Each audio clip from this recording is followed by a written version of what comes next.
Bom, olá pessoal, sou Guilherme Longo, sou professor e pesquisador aqui no Departamento de Oceanografia da Universidade Federal do Rio Grande do Norte, onde eu estudo diversos aspectos de ecologia marinha. E hoje vim aqui para conversar com vocês, então, sobre o dia que o mar pegar fogo, né? Vamos voltar o olhar aí um pouco para a nossa Amazônia Azul, né?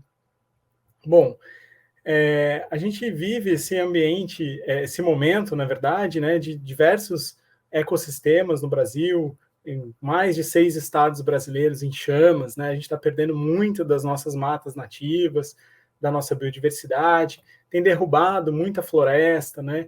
E isso a gente perde, além dessa quantidade incrível de árvores e de diversidade ali, a gente perde muito dos benefícios que esses sistemas naturais nos dão, né? Então, por exemplo, a Amazônia, a gente sabe que retém muito do gás carbônico que vai para a atmosfera. Então, quando a gente desmata e queima, a gente joga isso de volta para a atmosfera e contribui, então, para a crise climática que a gente está vivendo, né? Continua esquentando o planeta. Enquanto isso tudo acontece, né, no ambiente terrestre, quando a gente vai para os oceanos, como eu vou mostrar agora na sequência, essa aparente calma que se esconde por baixo das águas claras aqui do Nordeste do Brasil, esconde também alguns problemas que ficam muito menos evidentes aos nossos olhos. Então, vocês estão vendo aqui um Recife do Nordeste do Brasil que sofreu esse evento de branqueamento, né? Como vocês podem perceber, eles mudaram de cor fortemente, né? E por que isso aconteceu? Isso aconteceu porque o ano passado o Nordeste brasileiro foi atingido por uma onda de calor, onde a temperatura do mar subiu aí em torno de 3 graus. Né? E isso aconteceu concomitante ao pico dos fogos no Pantanal, né? Daquela grande queimada que houve no ano passado, e esse ano está havendo novamente. E eu estou certo de que grande parte das pessoas acabaram nem ficando sabendo que isso aconteceu. Né? E por que isso acontece? Isso acontece porque os corais, quando eles fazem uma associação com uma microalguinha que vive no tecido deles, conhecido como zooxantelas. E é essa microalguinha dele que dá a coloração.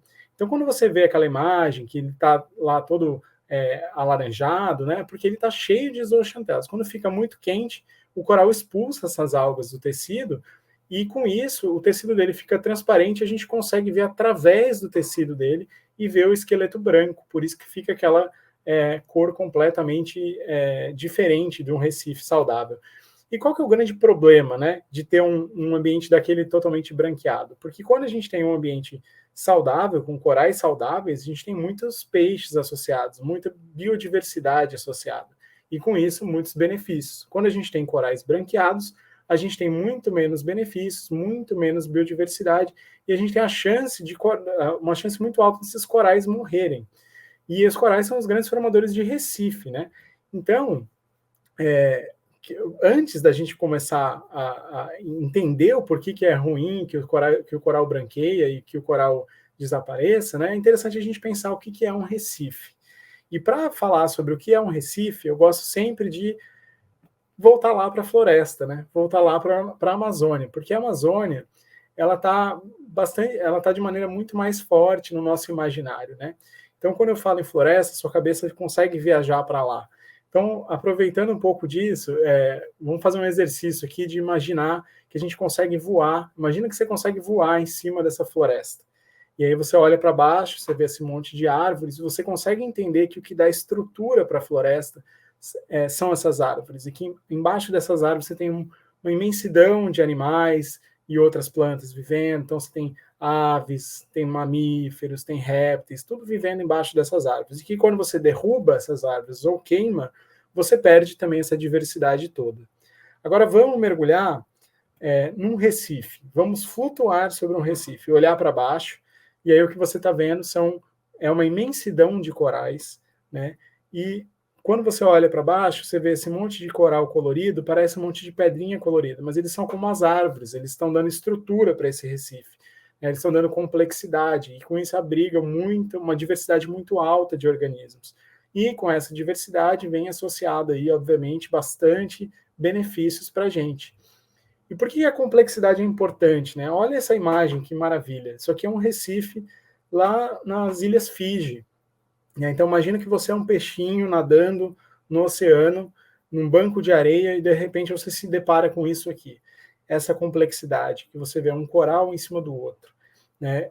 Isso aqui é basicamente uma metrópole subaquática, né? Onde o peixe consegue encontrar tudo o que ele precisa, um lugar para dormir, um lugar para comer, um lugar para até se limpar. Né? Então, essa complexidade ela é muito importante para isso. Né? E um recife ele pode ser feito de várias coisas. Ele pode ser um recife biogênico, né? Ou seja, que ele é feito de um coral crescendo em cima do outro, como a gente viu na imagem anterior, ou como a gente vê nessas imagens agora. Ele pode ser um recife feito de rocha, e em cima dele a gente tem um monte de corais que dão complexidade, como a gente está vendo nessas imagens, e a gente pode ter até recifes artificiais, né, que são feitos geralmente por naufrágios de embarcação ou outras estruturas, né, de maneira natural ou não, não natural, né, mas de maneira causada por um acidente ou de uma maneira mais intencional, né, isso já seria matéria para um outro papo nosso, né? Mas esses recifes artificiais também conseguem abrigar corais. Então, se a gente tem um branqueamento e uma perda desses organismos, a gente pode ter uma perda de diversidade bastante alta. Então, imagina, toda essa complexidade que vocês estão vendo nessa imagem, perdida porque os corais estão brancos e acabam morrendo. Então, agora, vamos fazer um exercício junto de ficar olhando para essa imagem aqui, e tentar entender alguns dos benefícios que ela nos traz. Ou seja, esse monte de corais crescendo um em cima do outro, né, traz uma grande complexidade para o ambiente. E essa complexidade, ela agrega uma biodiversidade muito alta. Né? Então, traz peixes, traz invertebrados, traz algas. Então, é como se fosse um oásis de diversidade no meio dos oceanos. Só para a gente ter uma ideia, 25% das espécies marinhas elas estão concentradas nesses ambientes de recife, mesmo que os recifes cubram menos de 0,1% de toda a superfície dos oceanos, ou seja, é muita vida concentrada em muito pouca área, né? Ou seja, esses ambientes são muito sensíveis. Então, eu costumo gostar bastante dessa analogia, dessa comparação, de que os recifes são como florestas tropicais nos oceanos. Então, quando a gente pensa num recife, a gente está pensando numa Amazônia embaixo da água, numa Amazônia azul, cheia de diversidade e cheia de benefícios para a gente. Então, agora eu vou fazer um exercício com vocês, a gente ficar olhando para essa imagem, onde a gente tem essa comparação de recifes e florestas, e fazer uma imersão sobre a diversidade que isso nos oferece. Um recife de coral é como uma grande floresta embaixo d'água. Ou como uma metrópole, com gente de todo tipo, onde você encontra tudo o que precisa. A diferença é que um recife não é lotado de gente, e sim de seres marinhos. Corais, peixes, moluscos, crustáceos, algas, tartarugas. E os lugares não são lojas, bancos, restaurantes, praças, mas sim os cantinhos onde os bichos podem achar comida, descansar, ou quem sabe até se esconder de um predador. Os recifes podem ter milhares de quilômetros de extensão e milhares de anos de existência. Então, quando você mergulha num recife, é como se você estivesse visitando um lugar histórico, que surgiu antes mesmo dos portugueses chegarem aqui no Brasil. E assim como nas cidades, nos recifes está todo mundo interagindo. Sabe o coral de fogo, que parece uma arvorezinha alaranjada? Ele serve de abrigo para os peixes pequenos se esconderem dos peixes maiores. Um belo esconderijo que até queima se a gente encostar. E já ouviu falar que os camarões são os faxineiros do mar? De noite, eles aparecem para limpar os peixes que estão dormindo. E ainda tem os peixes budiões, que comem pedacinhos do recife e ajudam a abrir espaço para outras espécies viverem. E nós, humanos, também estamos interagindo com os recifes o tempo inteiro. De certa forma, a gente também faz parte dessa grande cidade.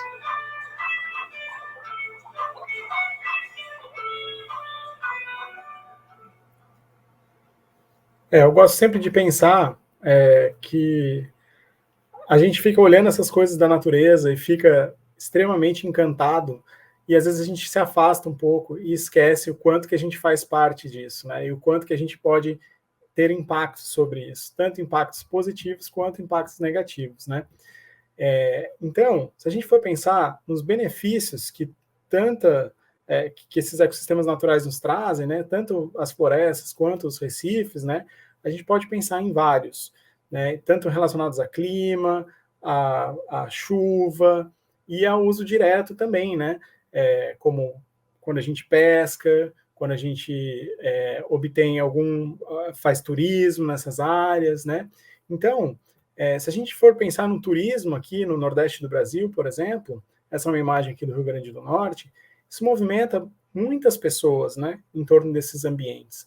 Então, não só a pessoa que leva o turista até lá, mas toda uma rede, né, que traz o turista até aqui, a hospedagem, a alimentação. Então, a gente precisa ter um ambiente desse saudável para que ele continue sendo visitado, né?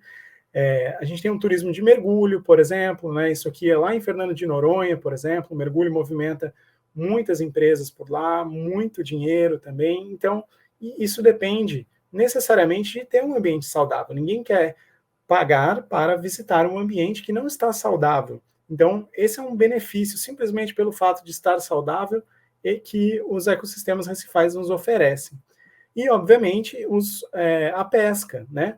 Que a gente consegue entender o benefício direto para o pescador, né? Que obtém o recurso, sustenta a sua família com base nisso, às vezes até essa pesca de subsistência também, né? Ou seja, que a pessoa pesca para comer, né? Mas também toda a cadeia envolvida na pesca. Então, quando você come um peixe, por exemplo, é um benefício que o oceano está trazendo para você, né? Então, só para a gente ter uma ideia da quantitativo, mais ou menos 500 milhões de pessoas dependem de recifes para alimentação e sustento, seja através da pesca ou através do turismo, né? E se a gente for pensar só na pequena escala, ou seja, só aquele pequeno pescador, o pequeno operador turístico, são 6 milhões de pessoas. E essa estimativa ela é considerada muito abaixo do que realmente deve ser. Vocês imaginam os milhares de vilarejos de pesca e de turismo que existem pelo planeta todo, cada ilha no meio do Pacífico, com recifes maravilhosos e com famílias inteiras, vilas inteiras, dependendo dos recursos de pesca desses locais. Ou seja, é muito importante que a gente pense nesses ambientes também como provedores de benefícios para as pessoas, né? Então, no Brasil, é esse cenário que a gente vê, né? A gente está vendo aqui uma foto de um Recife no Rio Grande do Norte. Vamos fazer de novo aquele exercício de olhar para essa imensidão de recifes aqui e tentar entender alguns dos benefícios que eles nos trazem. Agora você já sabe que os recifes de coral são lindos, diversos e essenciais para a vida de muitos seres marinhos. Mas você já parou para pensar em como os recifes afetam a nossa vida? Para começar, tem o turismo. Milhares de pessoas viajam todo ano para mergulhar e conhecer de perto essas metrópoles embaixo d'água. Isso gera empregos e sustenta toda uma rede de hotéis, restaurantes e agências de turismo em diversos municípios do litoral brasileiro. Além do turismo, esses e tantos outros municípios dependem também da pesca. E a pesca depende de recifes saudáveis.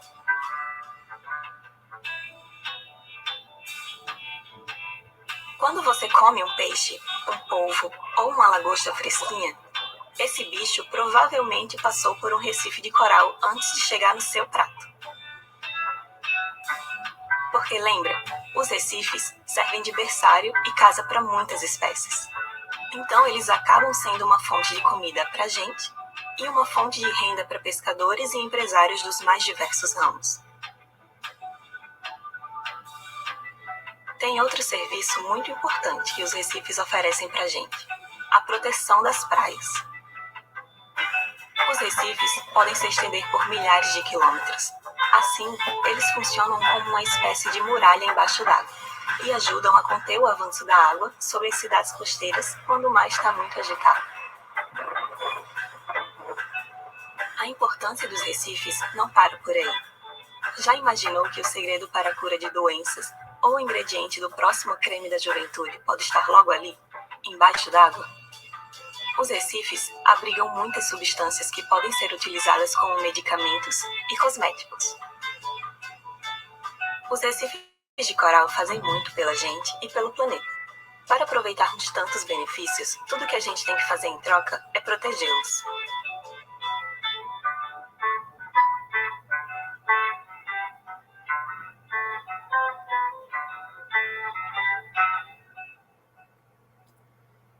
Bom, essa imersão ela traz para a gente alguns outros benefícios que eu não tinha citado, né?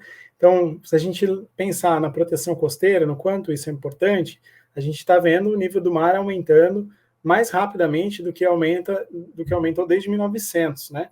Então, a gente tem previsões aí de locais costeiros serem completamente submersos pela água. Onde tem recifes, os recifes vão ajudar, então, contra a subida do nível dos oceanos, mas principalmente segurando as ressacas, né, e os eventos extremos que isso pode trazer para a gente. E tem essa questão também de várias substâncias aí que podem ser utilizadas para a fabricação de fármacos e até cosméticos, que vêm também nesses ambientes. Então, quando a gente destrói um recife, quando a gente destrói um ambiente natural desse, a gente está perdendo toda essa potencialidade de benefício que eles nos dá, né? Bom, e como é que são os recifes brasileiros, né? Porque quando a gente pensa em Recife, a gente às vezes já vem essa imagem da grande barreira de corais na nossa mente, de um ambiente assim colorido, com corais cheios de dedinhos, né? Às vezes é isso que povoa o nosso imaginário. E quando a gente chega no Brasil, a gente tem essa imagem que vocês já viram aqui do Nordeste do Brasil, e quando a gente vai para baixo d'água aí que as diferenças começam a aparecer. Então, nessa imagem, a primeira grande diferença que vocês já devem estar notando é que os recifes brasileiros têm uma água um pouco mais turva, né? Ela é um pouco menos transparente do que a água que a gente está acostumado a ver nos recifes do Pacífico, do Caribe, né? E isso tem muito a ver com a nossa costa brasileira ter tantos rios que desaguam, né? A gente tem muita influência de rio. Então, desde o Rio Amazonas, Rio São Francisco, a gente tem vários rios ao longo da costa que trazem bastante aporte, né, terrestre, matéria orgânica, sedimento, e tornam a água, assim, um pouco mais escura, né, mais turva, e com muito nutriente, o que a maioria dos corais do planeta não resistiriam a esse momento, a esse ambiente de muito nutriente e pouca luz entrando, né. Uma outra coisa que a gente vê nessa imagem, que é interessante, é que os corais do Brasil, a maior parte deles são assim, ó, como vocês estão vendo aqui, bem bolotinhas, né? Mas o que é interessante é que esse coral, é o Mucismilia brasiliensis, ele só acontece no Brasil. Não adianta você procurar em nenhum lugar do mundo, só vai achar aqui no Brasil. Então a gente tem um alto nível de espécies que só ocorrem aqui, né, que são as joias aí brasileiras, que só podem ser vistas aqui. Então a gente tem que proteger bastante essas espécies únicas.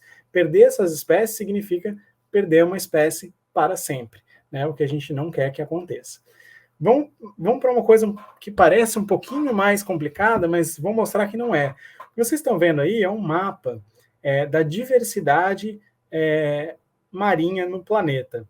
E parece bem complicado, mas é o seguinte, quanto você vê as áreas costeiras aí, né, biodiversidade marinha nas áreas costeiras, e quanto mais vermelhinho, tá, mais diverso mais espécies tem, né, nessas zonas costeiras. Então a gente vê que aqui entre a Indonésia e a Austrália, aqui a gente tem uma área bastante vermelhinha chamada de Triângulo dos Corais. Então lá é a maior diversidade nos recifes no planeta, porque ali ficou estável ao longo da evolução, era um ambiente rasinho, aí subia o nível do mar, descia, foram gerando novas espécies. Quando a gente vem aqui para o Atlântico, né, a gente tem aqui tudo meio alaranjado, mas é um oceano muito novo, né, bastante novo, pensando na idade da Terra, né, um oceano novo que tem menos diversidade, mas que tem espécies únicas, como eu comentei com vocês, né.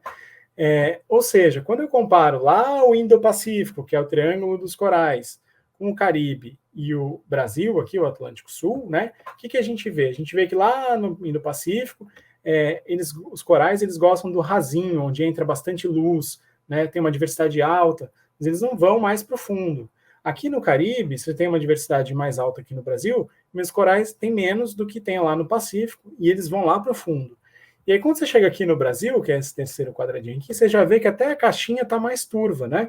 Por quê? Porque a gente tem aquela coisa que eu falei para vocês, a água muito turva, bastante nutriente, e aí esses corais, eles são como os brasileiros, né? Eles se viram, tá? Os nossos corais, eles são bastante generalistas, eles se dão bem em várias profundidades, né? Eles ocorrem em várias condições, e a gente vê que tem uma predominância desses corais massivos, bolotinhas, como eu mostrei na imagem anterior. O que é interessante é que a gente tem recifes no Brasil ocorrendo desde a foz do Rio Amazonas, que são recifes que ficaram recentemente famosos, né, até aqui Santa Catarina, que são recifes rochosos, ou seja, temos milhares de quilômetros de costa onde a gente pode encontrar recifes. E com isso a gente tem uma diversidade muito alta de recifes, ou seja, tem lugar que você vai que você vê um monte de esponjas, que são esses animais aqui. Tem lugares que você vai, que você vê um monte de corais, outros que você vê gorgônias, outros que você vê algas. Então você vê ambientes muito diversos e cada um deles consegue sustentar determinada biodiversidade e benefícios diferentes para as populações, né? A questão é que essa heterogeneidade toda, né, essa diferença toda de Recife, ela está sendo atacada por um fenômeno conhecido como expansão azul. E aqui eu coloquei um monte de gráfico para vocês, eu espero que vocês não estejam espremendo o olho para ver esse gráfico, porque a única coisa que a gente precisa ver aqui é essa curvinha subindo ao longo do tempo, né? Então vocês percebem que essa curva azul, ela está aumentando aí ao longo do tempo. Cada quadradinho desse é uma atividade diferente que a gente desenvolve nos oceanos e como elas têm aumentado. Então, desde o cultivo de animais para consumo, né? Então a gente cultiva animais nos oceanos para consumo, a gente utiliza para exploração de petróleo, a gente utiliza para cargas, para cabos submarinos, né, para cruzeiros. Então, a gente, depois de explorar muito o ambiente terrestre, a gente tem invadido, de certa maneira, o ambiente marinho, num fenômeno conhecido como expansão azul.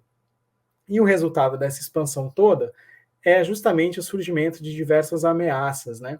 E o que a gente está vendo aqui nesse mapa do Brasil, esse recorte em branco aqui é o que a gente chama de zona econômica exclusiva, né? É uma zona que o Brasil tem direito de explorar, né? Tem soberania aí. E quanto mais vermelho nesse mapa, é maior o nível de impacto que essas áreas elas estão recebendo, né? E aqui eu estou falando de diversos impactos, né, de impactos cumulativos. Então, não é só a poluição, não é só o plástico, não é só o esgoto, não é só a pesca, não é só a mudança climática, é tudo junto, né? Então, a gente vê ambientes aqui no sudeste e sul do Brasil bastante impactados, né, onde a gente tem uma grande densidade de população, a gente tem muita gente morando, então tem muito impacto, muita exploração. A gente vê aqui também, por outro lado, aqui em cima, na foz do Amazonas, o que é muito preocupante, já que esses recifes são verdadeiros corredores entre os recifes brasileiros e os recifes do Caribe, né? Então, o cenário é de que a gente está com uma costa brasileira sob forte impacto. É bem generalizado, são raros os locais onde a gente não vê a cor laranja ou vermelho aqui ao longo de toda a costa brasileira. Ou seja, a gente precisa voltar os nossos olhos para a nossa Amazônia Azul, que é isso que a gente está vendo nesse mapa. Né? Porque os impactos que a gente está tendo lá na nossa Amazônia Verde, eles estão se refletindo também na nossa Amazônia Azul. E certamente o que a gente faz aqui na Amazônia Azul também vai afetar a nossa Amazônia Verde, porque os oceanos também têm um papel importantíssimo na produção de oxigênio, por exemplo, em retirar o carbono da atmosfera, assim como as florestas. Então, está tudo conectado, ambas as Amazônias estão conectadas. Né? Então, além disso, a gente pensa na crise climática, né? A crise climática ela é bastante sentida nos ambientes terrestres, né? Porque a gente vê assim, fica muito seco, muito quente, falta chuva ou chove demais, enquanto que no ambiente marinho a gente às vezes não consegue sentir essa onda de calor, porque poucos de nós está todo dia dentro da água para sentir que a água esquentou ou que chegou uma onda de calor. Mas eu mostrei para vocês o efeito de uma onda de calor. E esse mapa aqui ele mostra que o planeta, quando a gente fala em aquecimento global, não é só a Terra que aquece, o oceano todo aquece. E com uma água mais quente, fica mais difícil para os bichos sobreviverem, né? Os organismos eles têm uma tolerância de temperatura, né? Então, imagina se você está lá em 35 graus, sem sombra, né? Tudo muda no seu metabolismo. Então, isso acontece também com os animais. E a água mais quente, ela acaba ficando também com menos oxigênio disponível. Então a água fica quente sem oxigênio. Vocês já imaginaram como é que é viver num ambiente assim? Fica muito difícil para a biodiversidade marinha. Uma outra coisa interessante que a gente pensa pouco quando a gente fala de aquecimento global, crise climática, é por que ela é causada, né? Ela é causada porque a gente produz muito gás carbônico e outros gases de efeito estufa, metano, enfim, vários outros gases, e eles formam um verdadeiro cobertor sobre a Terra. Então, os raios solares entram, aquecem a Terra, e quando ele reflete, ele não sai, ele fica preso dentro da Terra, como se a gente colocasse um papel alumínio em volta da Terra e colocasse isso dentro do forno. O calor não sai, né? Ele fica ali dentro. Agora, o que é interessante é que esse gás carbônico que está na atmosfera, ele é incorporado pela água do mar, né? Então, quando você deixa um copo d'água do lado da sua cama e vai dormir, no dia seguinte você olha para ele está cheio de bolinha. Por quê? Porque enquanto você dormia, o ar interagia com a água. E isso está acontecendo o tempo inteiro. Quando você olha para o horizonte oceânico, você está vendo a atmosfera interagir com a água, né? Então, essa interação entre o oceano e a atmosfera, o carbono ele acaba entrando na água do mar, né? Causando algumas reações químicas que geram ácido, né? O ácido carbônico. E com isso você tem uma água mais ácida. E qual é o problema de ter uma água mais ácida, né? Um dos principais problemas é que muitos bichos precisam fazer suas carapaças, conchas e esqueletos de materiais conhecidos como carbonato de cálcio, parecido com gesso que a gente tem em casa. E quando está muito ácido, esse material não consegue se formar e, pior de tudo, muitas vezes ele acaba dissolvendo. Então a gente está tornando os oceanos mais quentes, mais ácidos e sem oxigênio. Então está dificultando bastante para a biodiversidade marinha. E a grande causa disso é justamente a crise climática, que é acentuado pelas queimadas, pelo desmatamento, pelo nosso consumo indiscriminado aí, de bens de maneira geral. Ou seja, está tudo conectado, né? Quando fala de queimadas, de derrubadas, isso também impacta a nossa Amazônia Azul. Ok, eu tenho passado boa parte do meu tempo focado nessa pergunta aqui, de como os recifes brasileiros estão lidando com essas mudanças todas e com tantos impactos. E eu vou tentar conversar com vocês sobre como a gente tem feito isso, né? Como que a gente está tentando montar esse quebra-cabeça. A gente está fazendo isso ao longo de uma linha do tempo. Então, imagina os recifes no passado, no presente e no futuro. Então, por que eu estou interessado nos recifes no passado? Porque a gente tem que entender a história dos recifes. O que a gente olha hoje talvez não seja a melhor forma que os recifes já tiveram, né? Mas a gente tem que olhar o que está acontecendo hoje, observar fenômenos naturais, como que a natureza reage a esses impactos, né, como que se recupera, e a gente tem que também tentar prever o futuro, né, e a gente tem feito isso de algumas maneiras. Vou conversar rapidamente com vocês sobre isso. Então, vamos lembrar aí da importância de resgatar o passado. Para isso, eu trouxe aqui a linha do tempo dos telefones celulares, né, e aí eu pergunto, qual que é a sua referência, né? Dependendo aí da sua idade, que a gente não vai falar sobre isso, mas dependendo da idade, você conhece esse telefone aqui do lado esquerdo, né? O famoso tijolão, um dos primeiros celulares que foram criados, né? Eles eram grandes, a bateria durava pouco, me disseram, tá? Não conheço também. Eles tinham esse flip, né?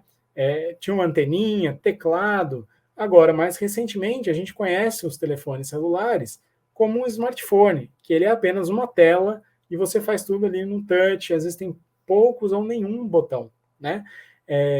Ou seja, a gente muda a referência. Se eu perguntar para uma pessoa de 15 anos hoje como é um telefone celular, provavelmente a descrição dessa pessoa vai ser mais parecida com um smartphone, né? Se eu perguntar para uma pessoa mais velha como que era um celular quando ele tinha 15 anos ou quando ela tinha 15 anos, talvez ela vai responder alguma coisa parecida com isso, com botões, com antenas e tudo mais. Por isso que é importante resgatar o passado das coisas, porque eu posso fazer a mesma pergunta sobre os recifes, né, e perguntar, como que é um recife saudável para você? Para uma pessoa de 15 anos hoje. A pessoa vai descrever. E aí eu pergunto para uma pessoa que teve 15 anos muito tempo atrás, como era um recife saudável quando você tinha 15 anos?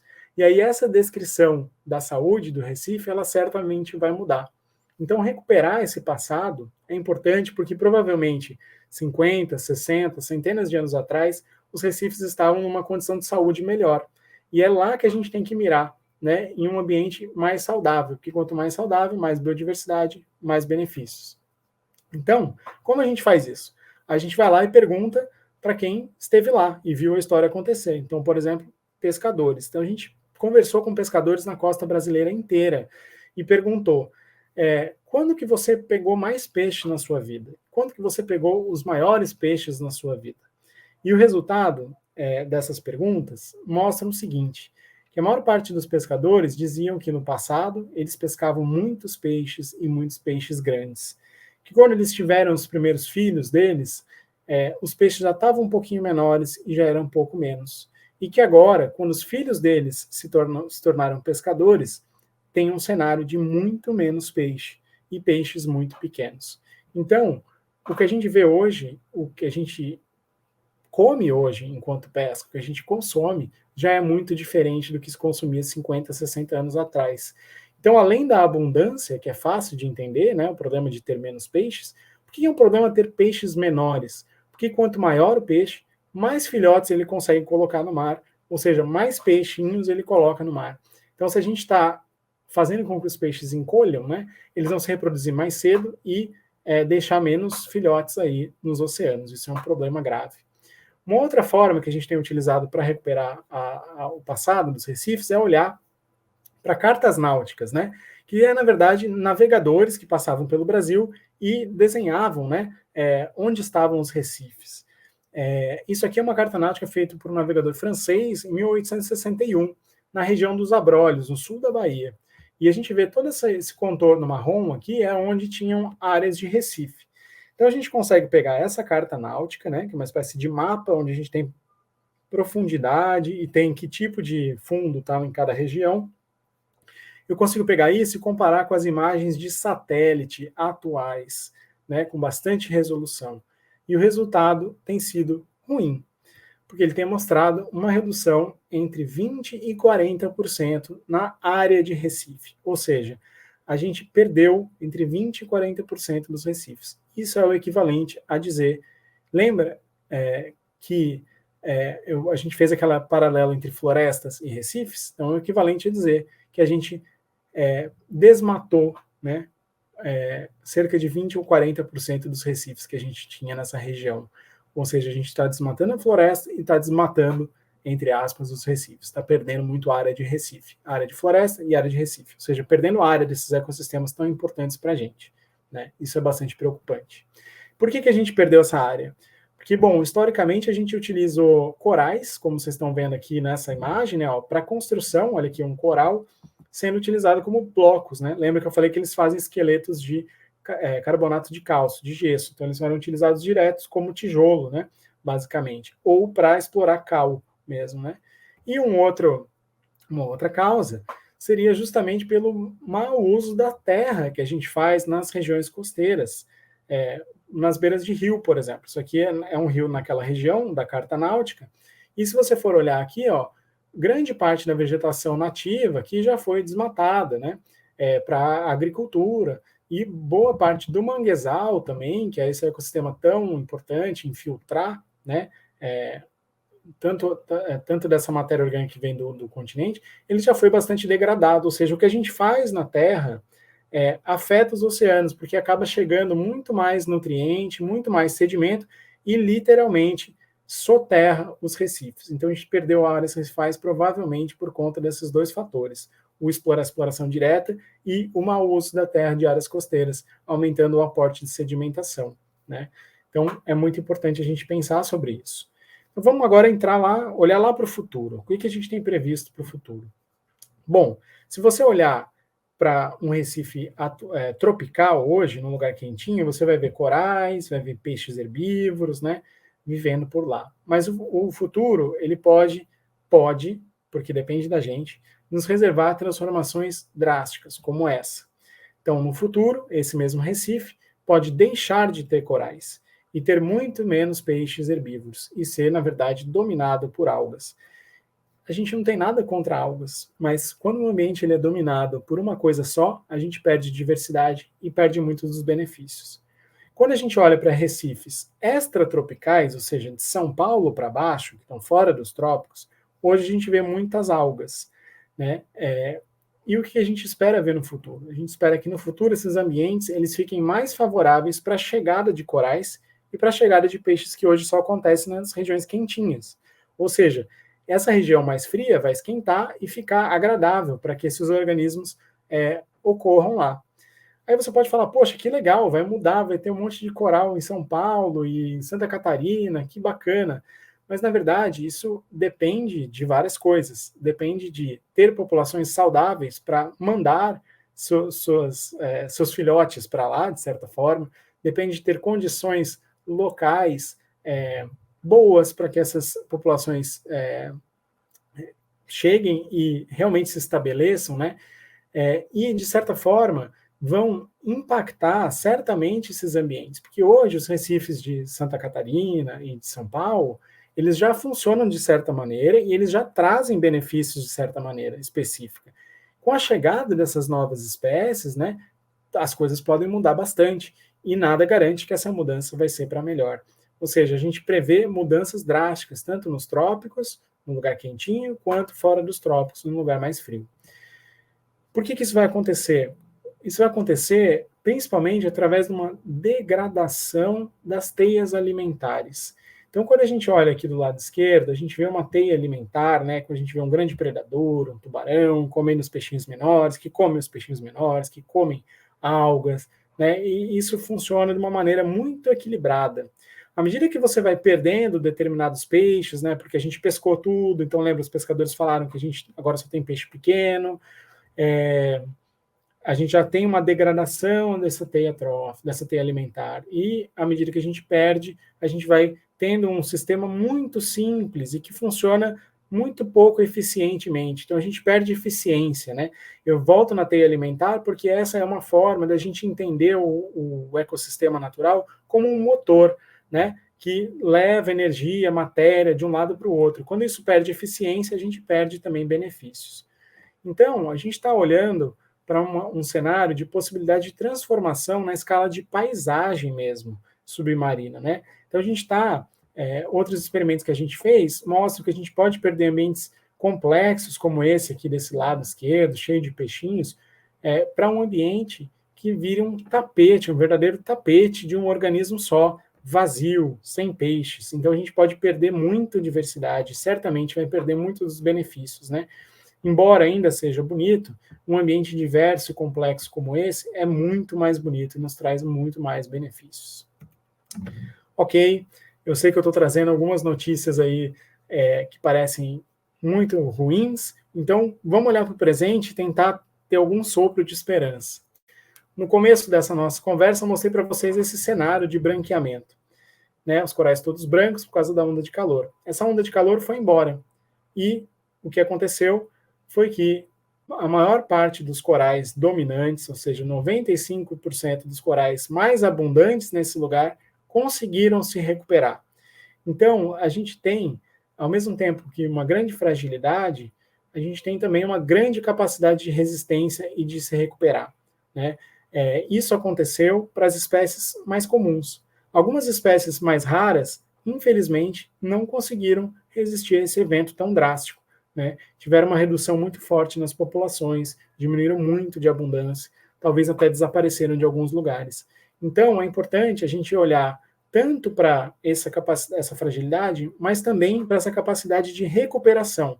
Se a gente conseguir deixar controlar os impactos mais locais e diretos, como poluição, pisoteio, a gente consegue dar as condições que os corais precisam para conseguir resistir a esses problemas mais globais, como o aquecimento e as ondas de calor, que vão ficar cada vez mais intensas e frequentes no futuro. Então, olhando para aquela linha do tempo, o que a gente pode fazer com isso? A gente já sabe que os recifes mudaram bastante, eles já foram mais saudáveis, que hoje a gente tem sinais de fragilidade, mas também de resistência e resiliência, e é nessas duas que eu gostaria de me agarrar, porque senão, no futuro, a gente vai perder muita diversidade e muito dos benefícios. Então, o que a gente pode fazer? Embora pareça muito catastrófico, a gente tem que usar esse conhecimento do passado e do presente para tentar entender o que a gente pode fazer para prevenir essa perda de serviços e de benefícios, né, e perda de biodiversidade do futuro. O que a gente pode fazer para para prevenir que isso aconteça. Reduzir esses impactos locais, mudar nossos padrões de consumo, pensar em alternativas de matriz energética melhor, e eu acho que a gente tem que fazer isso, eu espero que a gente consiga fazer isso antes que o mar pegue fogo, né? Assim como está acontecendo com tantos dos nossos ecossistemas terrestres. Eu já mostrei para vocês que os recifes, assim como as florestas, já estão perdendo área. Então só falta o Recife pegar fogo para que a gente volte as atenções também para a Amazônia Azul. A gente tem que entender, então, que esses impactos que a gente faz sobre o planeta, eles são não só sobre a Amazônia, ou os recifes, ou sobre o Pantanal, ou sobre os campos, né, os rios, eles são impactos globais. E os ecossistemas funcionam de maneira global. Então a gente precisa de soluções que englobem todos esses ecossistemas e que nos permitam seguir usufruindo desses benefícios por muito tempo. Então, para finalizar a nossa conversa aqui, eu gostaria de agradecer bastante ao pessoal do festival. Incrível poder compartilhar um pouco do que a gente faz aqui. Grande parte do que vocês ouviram aqui tem apoio dessas instituições. Eu queria agradecer bastante a equipe do meu laboratório, que traz aí essa luz para a gente, né? Pesquisadoras e pesquisadores de bastante capacidade, assim, que têm lutado para fazer ciência, né? E falar que o que eu mostrei para vocês aqui hoje é genuinamente ciência brasileira, que a gente vai continuar fazendo a favor de tudo, das pessoas, né? Vida longa a ciência brasileira. E queria mostrar para vocês aqui o contato nosso, para vocês ficarem à vontade para entrar em contato nas redes. Nós estamos aqui no Instagram, no De Olho nos Corais, e também no Twitter, na tag MarineEcoBR. Tem também o site do nosso laboratório, onde vocês podem acompanhar mais o nosso trabalho. E fiquem realmente à vontade para mandar mensagens para a gente conversar. Esses canais servem para isso. Tiverem curiosidade sobre os oceanos, fiquem absolutamente à vontade para entrar em contato com a gente. E é isso. Espero que vocês tenham gostado. E obrigado. Vida longa à ciência brasileira.